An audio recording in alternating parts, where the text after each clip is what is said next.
Hi, James here with Your American Flag Story and the host of the Your American podcast. I get probably the most often question that I get is, why don't you sue PayPal? Why don't you sue Facebook? Why don't you sue, the big tech companies that canceled us for making the American flag and putting Bible verses on them and that kind of thing? And the reason that we don't is, well, you know what? Let a liberal make the point for me. November 15th, X is implementing new terms of service, which, among other things, states that, quote, all disputes be brought exclusively in the U.S. District Court for the Northern District of Texas or state courts located in Tarrant County, Texas, end quote. The full terms of service can be found on my written statement or on the X website.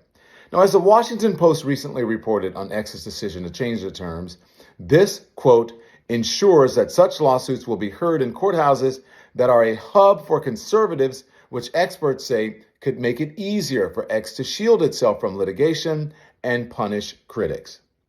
I think that speaks for itself. Boom. Yeah, Don, you nailed it. You nailed it.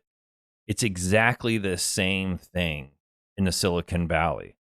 While hundreds of thousands of people like myself have not been able to sue companies like companies like Facebook and PayPal for sabotaging our company, taking our money, holding it for almost a year, shutting down our marketing during COVID when if you weren't advertising on social media, you couldn't make it as a business.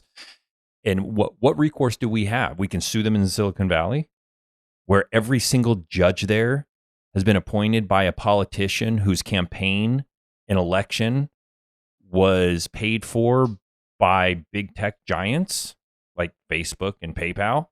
You think that I'm going to get a fair day in court in the Silicon Valley? I'd end up paying millions of dollars, which I don't have, but thank God for the Center for American Liberty that would do that pro bono. But I would never even ask them to do something like that because they would spend millions of dollars that could be spent on other people's cases that could be won to go into the Silicon Valley and try to fight a case that should be won but would never be won because we'd be doing it in a court with liberal progressive judges that were appointed by liberal progressive politicians who were bought and paid for by liberal progressive big tech.